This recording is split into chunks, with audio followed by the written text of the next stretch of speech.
Trump ha conseguido ponerse enfrente a todo el mundo que mandaba. Bueno, el que manda y que sigue mandando. Pero es muy interesante ver dónde ha pegado. Es que es muy interesante, porque resulta que es el anti-Sánchez. Es el anti-Sánchez. Vamos a verlo. El presidente de los Estados Unidos, Donald Trump, está actuando como dique de contención frente al globalismo durante la pandemia mundial. Y lo está haciendo en varios ámbitos. Hagamos un repaso a las acciones del presidente de Estados Unidos. Trump canceló el proyecto de Bill Gates conocido como ID 2020, que propone la identificación digital de prácticamente todas las personas del planeta. El término identificación digital significa la inserción de un microchip en el cuerpo humano que contiene toda la información personal de cada ciudadano. Poco se ha dicho sobre el tema en los medios, pero el proyecto ID 2020 ha alcanzado una etapa muy avanzada. El sitio web indica que el proyecto es un tipo de asociación público-privada que involucra a la ONU, a la OMS, a los gobiernos internacionales y a sus miembros fundadores, quienes también son sus patrocinadores más activos. Los fundadores incluyen nombres destacados como Microsoft, de Bill Gates, Gavi, la Alianza Global para Vacunas e Inmunización, interesada en promover el uso de vacunas en todo el mundo, y la familia Rockefeller. En la administración de este proyecto encontramos representantes de los ya conocidos organismos entrometidos en cada movimiento que da la élite del poder para imponer el nuevo orden mundial. Obviamente, ID 2020 se presenta de manera positiva para que todos la acepten, como un activo para los ciudadanos, e incluso más que eso, lo manejan como un derecho, algo que le falta a nuestra vida para mejorar en todos los aspectos, es como lo venden. No solo ha frenado Trump a los globalistas con este proyecto, sino en muchos otros asuntos. Por ejemplo, decretó que las vacunas sean voluntarias y no obligatorias, siendo los militares quienes verifiquen su pureza y las distribuyan. También cortó los fondos de la Organización Mundial de la Salud y quiere una investigación exhaustiva sobre sus operaciones. Por otro lado, canceló la propuesta de ley HR 6666 de los demócratas, conocida como COVID Trace Act, que significa testing, pruebas diagnósticas, reaching, alcanzar, and contacting everyone, y contactar con todo el mundo, que fue la base del proyecto de ley de diagnóstico y seguimiento de Bill Gates.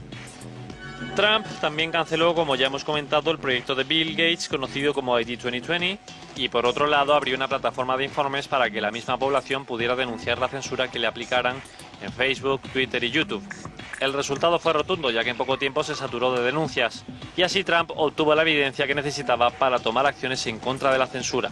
En cuanto a las tecnologías, Trump detuvo el lanzamiento del 5G en todo el país. En relación a la economía, emitió una orden ejecutiva para reabrir la actividad comercial y laboral en todos los estados de Estados Unidos, al punto en que los gobernadores que se nieguen serán procesados. El presidente también ejecutó la orden para que la Casa Blanca se haga cargo de todas las redes eléctricas que incluyen servidores de Internet, sistemas de transmisión y sistemas electrónicos. El mandamás norteamericano declaró servicios esenciales los lugares de culto, ya que algunos alcaldes estaban multando a los ciudadanos por asistir a la iglesia. Por último, Trump aplaudió a Australia y a 116 países por insistir en una estricta y rigurosa investigación a China por haber propagado supuestamente el COVID-19, a pesar de varias amenazas en términos comerciales de China.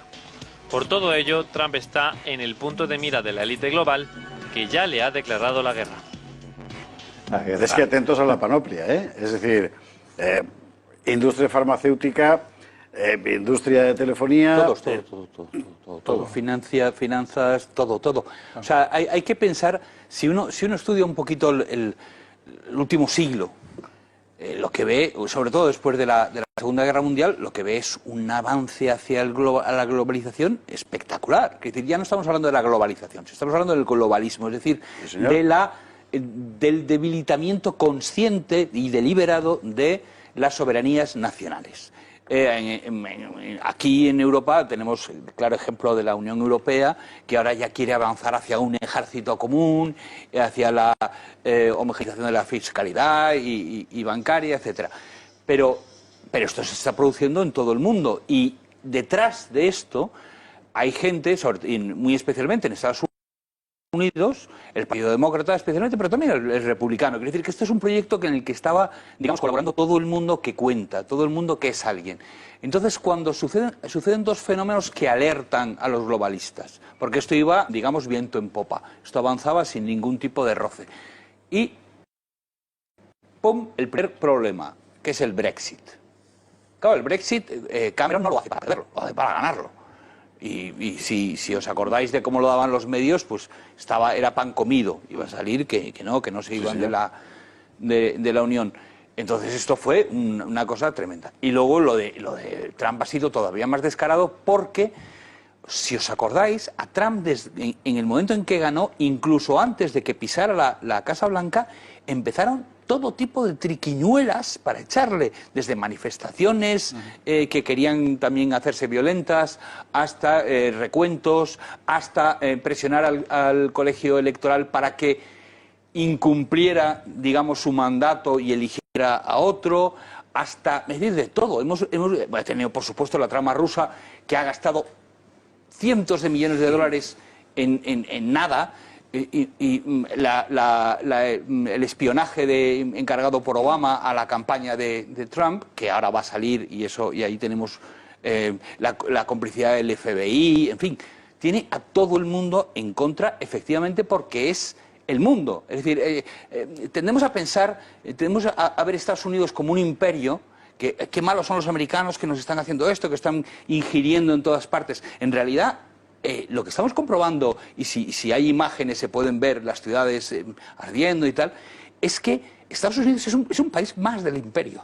No es solo el centro del imperio. El imperio no tiene centro, propiamente. Yo estoy de acuerdo contigo completamente y metería, antes de dar la palabra a Juan Antonio de Castro, dos elementos más encima de la mesa, que es la suspensión del Tratado de Libre de Cambio con Europa, que aquí lo movía a la izquierda, por cierto, la derecha ni se enteraba, pero que ponía literalmente todo el comercio entre los Estados Unidos y la Unión Europea en manos de las multinacionales, expresamente dicho así. Sí, que podían cambiar la ley. Y la suspensión, exacto, y la suspensión por parte de Trump del Tratado de Intercambio con el Pacífico, que fue absolutamente, que fue el auténtico detonador de todo, porque significaba que todos los proyectos que se había construido el mundo globalista, de ese mercado infinito y sin barreras, de repente desaparecía.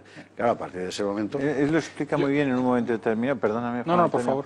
Cuando dice, oiga, mire, es que yo no necesitaba esto. Es decir, es que soy rico, tengo una vida súper cómoda, una vida muelle, me ha ido muy bien en los negocios, y yo si estoy aquí es porque tengo un proyecto, porque creo que además hay que oponerse con todas las fuerzas al proyecto de los Clinton, de los Gates, de los Soros.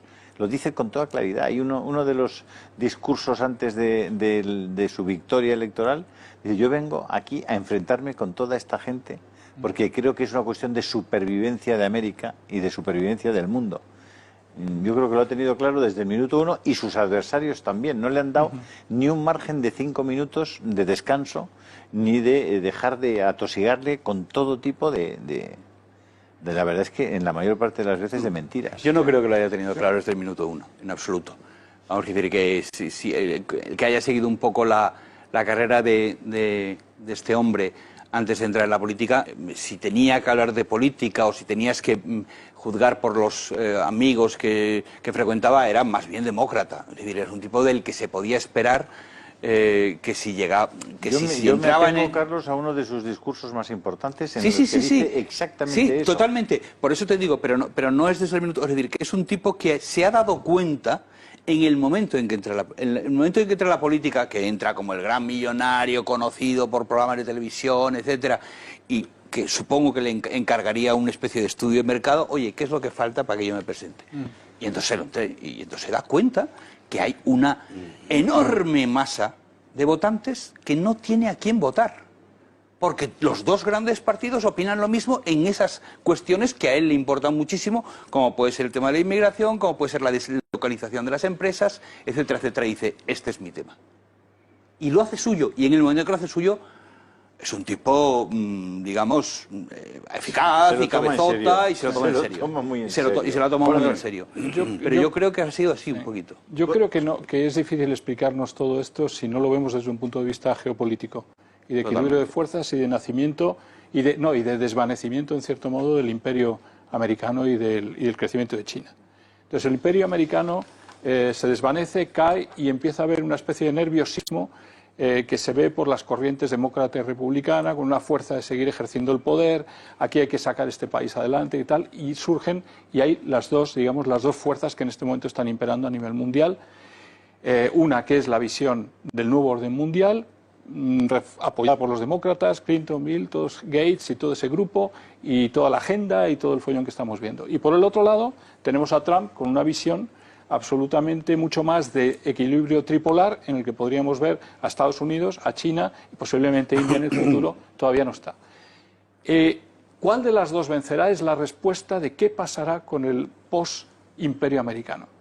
Y eso es un poco lo que está reflejando esta guerra. Efectivamente, pero Trump se da cuenta de que al imperio americano le quedan 3 telediarios y dice, la manera es, para hacer fuerte América, voy a dejarme de guerritas imperiales, voy a tener una defensa fuerte, pero limitando los frentes, por así decirlo. Sí, pero no es que Trump piense, yo creo que se le está acabando a América, no, América lo va a seguir teniendo, pero de dos maneras. Una, con el nuevo orden mundial, y ese está dirigido por los globalistas, o otra con Trump y los equilibrios con China, Rusia, India. Y es uno de los dos modelos el que va a imperar, tengo la sensación. La lucha está por esos modelos en este momento, y todos los que estamos viendo por debajo es la gran batalla. Está en Gates, está el COVID, está todos los demás temas, pero lo que estamos viendo es esa gran batalla. Si vemos la lista de lo que ha hecho el señor Trump, y por mucho que a mucha gente le pueda parecer mal, todo ese listado de cosas que hace es perfecto para su batalla contra los globalistas, y ojalá la gane. Porque es que el problema de los globalistas... ¿No la gane? No, ojalá la gane, porque el problema de los globalistas es que son totalitarios y se nos viene encima, se nos ha venido ya encima muy gorda, porque este país ya está totalmente infiltrado y muchos países también, y nos va a ser muy difícil salir de esta historia, ¿no? Don Fernando Paz. Bueno, lo que pasa es que, vamos a ver, ante lo que estamos es ante una ofensiva globalista de la cual América es la primera víctima, en realidad. Es decir, América alberga en su seno el núcleo duro del globalismo, que desde luego, en mi opinión, si tuviéramos que personalizarlo en una organización, sería el CFR, el Consejo de Relaciones Externas. Sí. De ahí nace todo y de ahí emana Bilderberg, la trilateral, es decir, todos los organismos. Sí, lo veremos después, incluso su réplica británica, ¿no? El Consejo de Relaciones Externas de Gran Bretaña, y por supuesto favoreciendo de una manera absolutamente abierta todo lo que sea el libre comercio en todo el mundo y la destrucción de las barreras, y cooptando todo el poder de la sociedad americana, de gente muy conocida. Está ya en torno a los 1000 miembros el CFR, o sea que no son 7 que se reúnen ahí tal, aunque esté dirigido originariamente en las últimas décadas por David Rockefeller, que ya murió, por Henry Kissinger, y pues George Soros es uno también de los más destacados. Bueno, quiero decir con esto que, claro, vamos a ver, Donald Trump es un tipo con el que nadie contaba, o sea, un agente, una pieza del juego que ha salido de repente, con el que nadie contaba, porque esto era republicanos-demócratas, demócratas-republicanos, eran absolutamente intercambiables, daba igual que daba lo mismo, porque lo que tenía unos ligeros matices en determinado tipo de políticas, pero las visiones se correspondían con el think tank del CFR, con el núcleo duro de eso, con la globalización. Lo que está haciendo Donald Trump es precisamente poner coto a ese tipo de visión de América, digamos. Es decir, hay dos Américas, para entendernos. Quizá hay dos de todo. Cuando hablamos de las dos Españas, dos Alemanias, dos Rusias, también hay dos Américas. Hay una América que es la América cosmopolita de las costas, para entendernos, y hay una América profunda que es a la que responde Donald Trump. Yo creo sinceramente que América, Estados Unidos, en el sentido más profundo del término, es la primera víctima de ese globalismo, porque ha sido un país cuyos intereses han sido puestos al servicio de un proyecto global que ya no es la política de Washington, porque la OTAN ya no es la organización contra el comunismo, es una organización que quiere imponer el globalismo en todo. Es una oligarquía transnacional.